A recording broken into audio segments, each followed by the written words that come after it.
Good afternoon all. आज हम बात करेंगे अस्थि धातु की। रस धातु, उसके बाद रक्त धातु, उसके बाद मांस धातु, मांस धातु के बाद मेद धातु और 5वें नंबर का धातु है अस्थि धातु। इस वीडियो में ऊपर का जो पोर्शन है उसमें हिंदी वर्जन नहीं आ पाई है, तो उसके लिए आपको इंग्लिश वर्जन की हेल्प लेना है या वीडियो को ध्यान से सुनना है। हमें सिलेबस से उम्मीद है हमें मालूम हो एटिमोलॉजी दैट इज उत्पत्ति, डेरिवेशन दैट इज निरुक्ति, साइनोनिम्स अस्थि धातु के पर्यायी नाम क्या है, लोकेशन उसका स्थान कौन सा है, प्रॉपर्टीज गुण कौन से है, फंक्शंस अस्थि धातु की क्रिया कौन सी है। अस्थि धातु की प्रमाण नहीं होती, इसलिए नंबर ऑफ अस्थि उसकी संख्या कितनी है, फिजियोलॉजी ऑफ अस्थि व स्रोतस, फॉर्मेशन ऑफ अस्थि धातु, कैरेक्टरिस्टिक्स ऑफ अस्थिसार पुरुष, म्यूचुअल इंटरडिपेंडेंस ऑफ द वात एंड अस्थि, मैनिफेस्टेशन ऑफ क्षय एंड वृद्धि ऑफ अस्थि धातु। ये सब चीज़ें हमें देखनी है। जैसा कि हमने पहले सोचा था कि हमें अगर फिजियोलॉजी अच्छी तरह समझ में आए तो अस्थि धातु शायद और अच्छी तरह से समझ में आ जाए। अगर हमें ऑस्टियोलॉजी समझ में आए तो अस्थि धातु समझ में आ जाएगी। थोड़ा सा मॉडर्न का नॉलेज एक रिव्यू लेते हैं। The study of bone structure and treatment of the bone disorder is called osteology. तो ऑस्टियोलॉजी एक ऐसी ब्रांच है जिसमें अस्थि धातु का अभ्यास होता है आधुनिक शास्त्र में। स्केलेटल सिस्टम किसे कहते हैं? The entire framework of the bones and their cartilage together constitute skeletal system। Musculoskeletal system किसे कहते हैं? अगर इसी में स्केलेटल मसल हम ऐड कर दें तो उसको कहते हैं मस्कुलोस्केलेटल सिस्टम। मसल्स में 3 प्रकार के मसल होते हैं, उसमें स्केलेटल मसल जो होता है वो बोन को अटैच होता है, तो फिर मस्कुलोस्केलेटल सिस्टम हो जाती है। एक टर्म हम लोगों ने याद रखना चाहिए, काइनेसियोलॉजी, which is basically study of body movement। Bone tissue and skeletal system perform several basic functions। कौन कौन से कार्य करता है bones? Number 1, support। The skeletal serve as a structural framework for the body by supporting soft tissue and attachment point for the tendons of the most skeletal muscles। ये हमारे धारण कर्म में समाविष्ट होता है जो अस्थि धातु का मुख्य कर्म है। Protection। The skeleton protect many internal organs from injury। For example, cranial bones protect the brain, vertebra protect the spinal cord, and rib cage protect the heart and lungs। Assistance in movement, because skeletal muscles attach to the bones. When muscles contract, they pull on the bones. Together, bones and muscles produce movement। Mineral homeostasis। You are aware that there are many minerals present in our body which are taken from the diet। Bone tissue stores several minerals, especially calcium and phosphorus। On demand, bone releases mineral into the blood to maintain critical mineral balance and to distribute the mineral to the other parts of the body। तो ये calcium जो है 99% bone में होता है, 1% जो होता है वो हमारे ब्लड में होता है। जब भी शरीर को जरूरत हो, ब्लड कैल्शियम लेवल अगर कम हो गई है तो बोन में का कैल्शियम ये ब्लड में आ जाता है। Blood cell production within certain bones, a connective tissue called red bone marrow produces red blood cells, white blood cells and platelets, a process known as hemopoiesis। Now, parts of the bone. A typical bone consists of the following parts: diaphysis, the long cylindrical main portion of the bone; epiphysis are the distal and proximal ends of the bone; metaphysis is the region in the mature bone where the diaphysis join epiphysis; articular cartilage, ये joint के बीच में होता है, is a thin layer of align cartilage covering the epiphysis where bone form articulation with another bone। Articular cartilage reduces friction and absorbs shock as freely movable joint। Because articular cartilage lacks a perichondrium, repair damage is limited. Now periosteum is a tough sheath of the dense irregular connective tissue that surround the bone surface, whether it is not covered by the articular cartilage. The periosteum contains bone-forming cells that enable bone to grow in a diameter or thickness but not in a length. It also protects the bone, assist in fracture repair, help nourish bone tissue, and serve as an attachment point for the ligament and tendons. Now medullary cavity is a space between the diaphyses that contains fatty yellow and bone marrow in adults, जिसको हम मज्जा धातु कह सकते हैं. The endosteum is a thin membrane that lines the medullary cavity. It contains single layer of the bone forming cells and small amount of the connective tissue. Different parts of the bone को समझने के लिए ये figure आप देख सकते हो. थोड़ा सा उसको बढ़ा करके different parts you can see epiphysis, metaphysis, diaphysis, articular cartilage, all the parts. Bone cells. Now 4 types of the cells present in a bone tissue: osteogenic cells, osteoblast, osteocytes and osteoclast. Osteogenic cells are unspecialized stem cells derived from the mesenchyme. They are only bone cells to undergo cell division. The resulting daughter cell develop into osteoblast. Osteoblasts are the bone binding cells. They synthesize and secrete collagen fiber and other organic compound needed to build a matrix of bone tissue and initiate calcification. As osteoblasts surround themselves with matrix, they become trapped in their secretion and become osteocytes. Osteocytes, mature bone cells, are the main cells in the bone tissue and maintain its daily metabolism, such as the exchange of the nutrient and waste with the blood. Like osteoblast, osteocytes do not undergo cell division. Now osteoclasts are used cells derived from the 50 monocytes concentrated in endosteum. Cells release powerful lysosomal enzymes and acids that digest the protein and components of the underlying bone matrix. This breakdown of the bone matrix term resorption is the part of the normal development, growth, maintenance and repair of the bone. So we should remember 4 types of cells: osteogenic cells, osteoblasts, osteocytes and osteoclasts. Here, while developing the bone, there is a conversion, as it is mentioned Kshiradadhinya in our science. Now some other things about the osseous tissue. Like other connective tissue, bones or osseous tissue contains an abundant matrix of the intercellular material that surrounded widely separated cells. You are aware that osseous tissue is a type of connective tissue. The matrix is about 25% of water, 25% of collagen fibers and 50% of the crystallized mineral salt. The abundant mineral salts are calcium phosphates and calcium carbonate of the magnesium hydroxide, fluoride and sulfate. As these mineral salts begin to crystallize in the microscopic spaces between the collagen fibers of the matrix, they crystallize and tissue hardens. This process of calcification is initiated by osteoclasts, the bone building cells. Now process occurs only in the presence of the collagen fibers. Mineral salt begin to crystallize in the microscopic spaces between collagen fibers. After the spaces are filled, mineral crystals accumulate around the collagen fibers.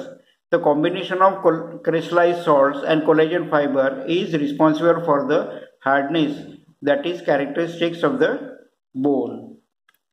यहाँ से हमें Ayurvedic part देखना है. ऊपर की slide में जो है कुछ आया नहीं, इंग्लिश कन्वर्ट या वो जो फॉन्ट डाला था वो चेंज हो गया है, तो मैं बताते जाऊंगा कि उसमें क्या लिखा है. पहले स्लाइड में जहां हम आयुर्वेद की पढ़ाई कर रहे हैं वो है आयुर्वेद की दृष्टि से अस्थि धातु की व्याख्या. शरीर में धारण कर्म करने वाले सबसे कठिन धातु को अस्थि धातु कहते हैं. धारण कर्म यह अस्थि का एकमेव कर्म है जो किसी और धातु के माध्यम से नहीं होता है. अस्थि धातु सबसे कठिन यानी सबसे हार्ड. अभी हमने देखा कि हार्डनेस ही कैसे डेवलप होती है. तो सबसे कठिन धातु होता है। धारण कर्म, धारण यानी खड़ा रहना। हम लोग खड़े रह पाते हैं क्योंकि हमारे शरीर में अस्थि धातु है। अगर हमारे शरीर में अस्थि धातु नहीं होती तो हम शायद खड़े भी नहीं रह पाते थे। तो ये अस्थि नाम का सबसे कठिन धातु हमारे शरीर को खड़ा करने का काम करता है। छोटा बच्चा खड़ा नहीं रह पाता जब तक वो 1 साल का नहीं होता, क्योंकि उसके शरीर में अस्थि धातु का धारण कर्म विकसित डेवलप नहीं हुआ है। बूढ़े लोग ठीक तरह से खड़े नहीं रह पाते क्योंकि उनके शरीर में अस्थि धातु का क्षय शुरू हो गया है। अगर हमें कोई बीमारी हो, लूज मोशन हो या फीवर हो, तो कमजोरी की वजह से हम ठीक तरह से खड़ा भी नहीं रह पाते। उसमें हमने मानना चाहिए कि यहाँ पर अस्थि धातु की विकृति हो गई है। एटिमोलॉजी डेरिवेशन उत्पत्ति निरुक्ति। न अस्यते असकथिन मत्स्याभ्यंतरस्ते हाड़ इति ख्याते धातु भेदे। अस्थि स्वरूपाद्युक्तम भाव, ये जो है भाव प्रकाश और शब्द कल्पद्रुम का रेफरेंस है। अस्यते क्षिप्यते यत् असथिन मेदोयस्तवाग्निनां पक्ववायुनां चातिशेषितम तदस्य लभते ससार सर्व विग्रहे, ये वाचस्पत्यम का रेफरेंस है। निरुक्ति में अस्यते प्लस अस प्लस थिन मांसाभ्यंतरस्ते हड़ इति, ये शब्द स्तोम का रेफरेंस है। इसके अलग अलग पर्यायी नाम है। उसको हड्डम भी कहा है, इसको कीकस भी कहा है क्योंकि ये धीरे धीरे संचित होता है, सबसे अंत में नष्ट होता है, मृत्यु के बाद भी रहता है।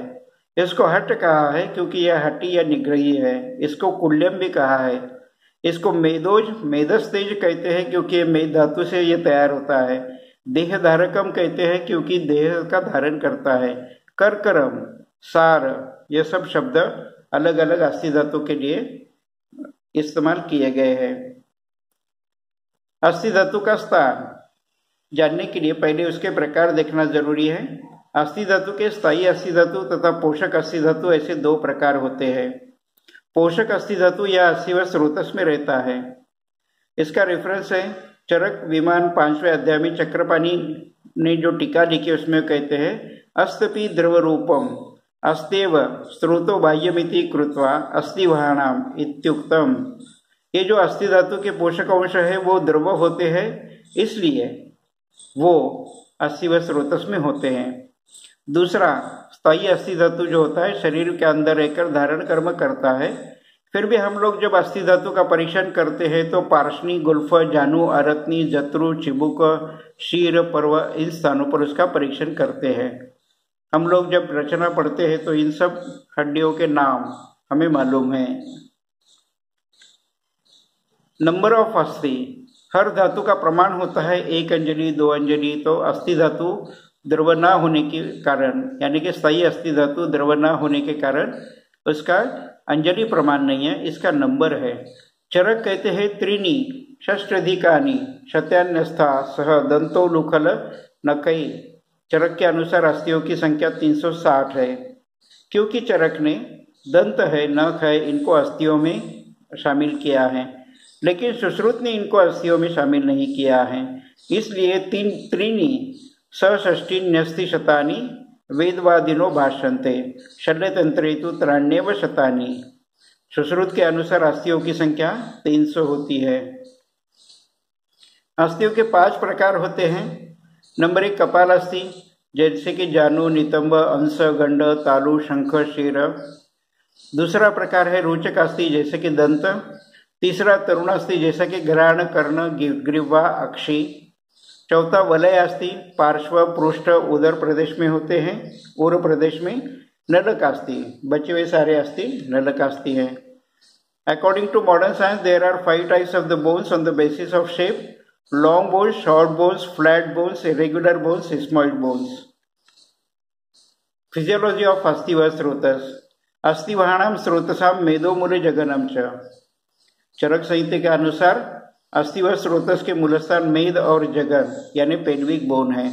सुश्रुत संहिता ने अस्थि व स्रोतस को नहीं माना है।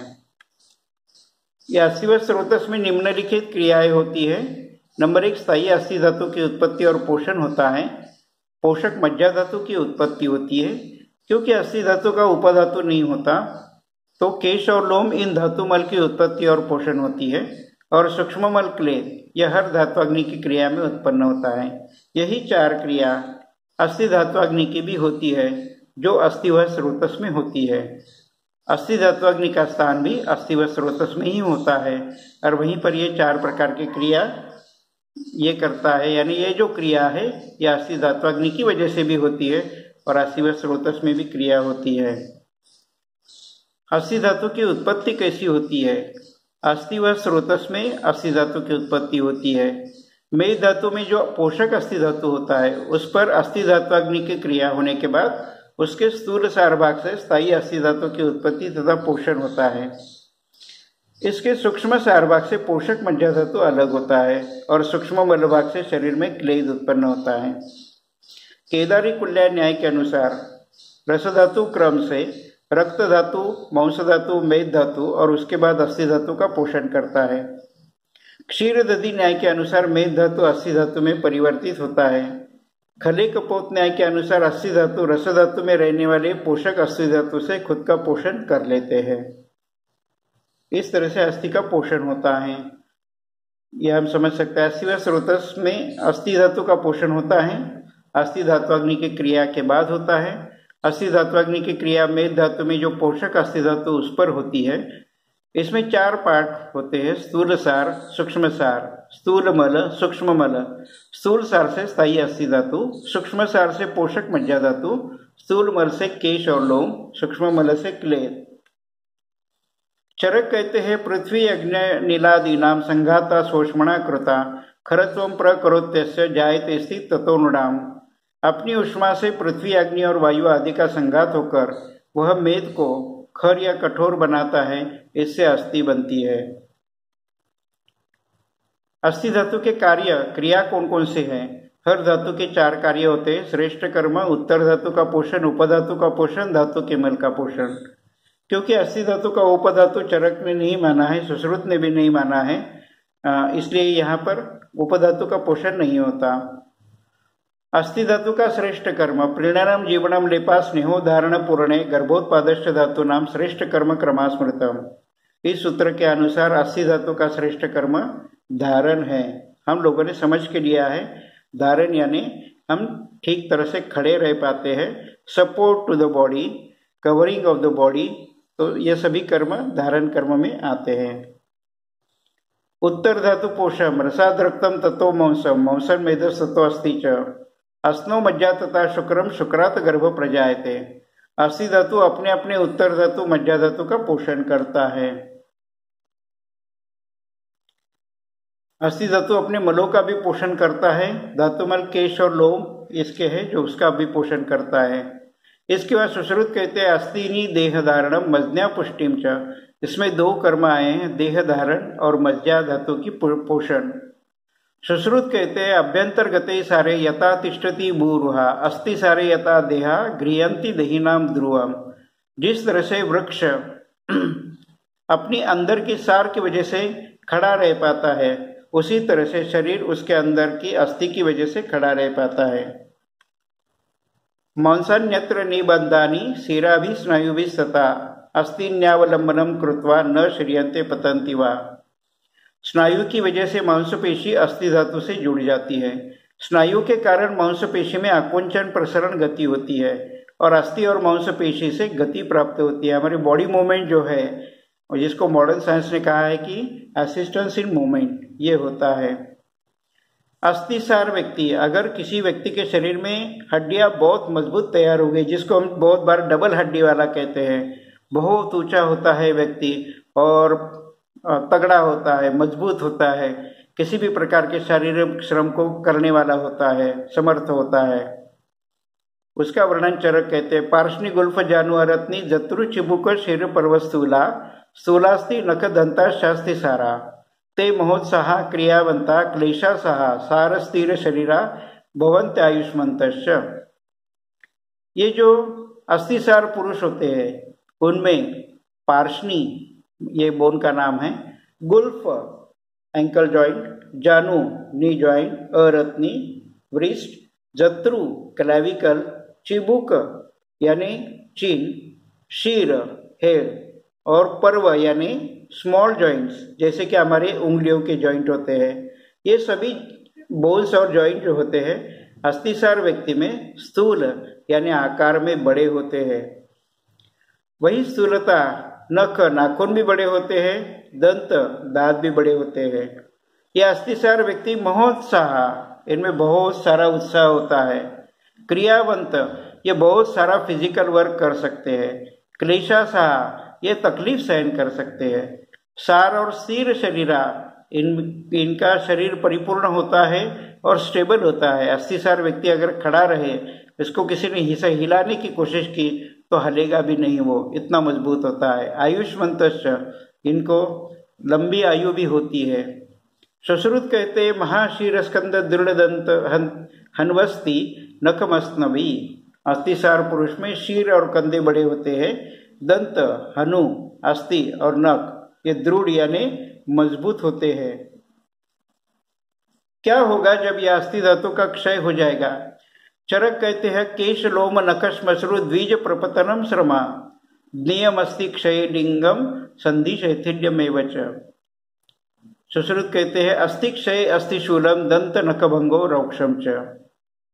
वाग्भट कहते हैं, जो अष्टांग हृदय की पढ़ाई हम करते हैं उसमें श्लोक है अस्थितोद सदनम दंत केश नखादिशु। यही सूत्रों में जो लक्षण है हम इनको एक साथ जमा करें तो पहला लक्षण होता है केश प्रपतनम, हेयर लॉस होता है। लोम प्रपतनम, बॉडी हेयर लॉस होता है। नख प्रपतनम, लॉस ऑफ नेल्स, नाखून टूटने लगते हैं। श्मश्रु प्रपतनम, हमारी दाढ़ी और मूछ ये भी, उसके बाल भी गिरने लगते हैं। श्रम, काफी थकावट महसूस होती है। संधि शैथिल्य, शैथिल्य यानी ढीलापन, जो जोड़ है हमारे बहुत सारे ढीले हो जाते हैं, ये अस्थि क्षय के लक्षण है। और अस्थितोद, चूबने जैसी पीड़ा होती है अस्थि में। दंत भंग, दांत गिर जाते हैं। नख भंग, नख निकल जाते हैं। रुक्षता, हमारे शरीर में सूखापन, ड्राइनेस बहुत बढ़ जाता है। सदनम, हमारा अंग गल जाता है, हम खड़े नहीं रह पाते ठीक तरह से और धारण कर्म नहीं कर पाते हैं। ऐसे व्यक्ति को आप खड़ा करने की कोशिश करेंगे तो वो खड़ा नहीं रह पाएगा। इसको कहते हैं सदन, धारण कर्म की हानि की वजह से। जब यह अस्थि धातु की वृद्धि हो जाती है, सुश्रुत कहते हैं अस्थि अतिवृद्धम अध्यस्थि अधिदंताश्च आपादयति। वाग्भट कहते हैं अध्यस्थ अधिदंतश्च। इसमें अध्यस्थ यानी हड्डी बढ़ जाना, हड्डी के ऊपर हड्डी आ जाना। अधिदंत यानी एक्स्ट्रा टीथ या दांत के ऊपर और एक दांत आ जाना। ये लक्षण अस्थि वृद्धि में हम लोग देखते हैं। एक हमें आश्रयाश्रयी भाव भी याद रखना है, जिसको हमारी परिभाषा में कहा है सेंट्रल काउंसिल ने कि म्यूचुअल इंटरडिपेंडेंस ऑफ द अस्थि एंड वायु। तत्रास्तिनि स्थितो वायु, इस सूत्र के अनुसार अस्थि धातु में वात दोष आश्रय के रूप में रहता है। यह वाग्भट में दोषादि विज्ञान अध्याय में 26वें सूत्र में कहा है, इसको भी हमें याद रखना चाहिए। अब सवाल यह है कि अस्थि धातु का मल कौन कौन से होते हैं? तो अस्थि धातु का स्थूल मल केश और लोम है तथा सूक्ष्म मल क्लेद होता है। चरक कहते हैं स्यात किट्ट केश लोमास्नो। इसके साथ आई एम श्योर कि आपको अस्थि धातु अच्छी तरह से समझ में आई होंगी। जब भी मिलेंगे और डिटेल में इसमें बात करेंगे। इसमें छोटी छोटी बहुत सारी बातें आती हैं, बहुत बार वो ऑनलाइन बताना मुश्किल जाता है, तो classroom teaching is the best teaching. वहाँ पर हम इसके डिटेल में पढ़ते हैं। I wish you all a good day. Thank you very much.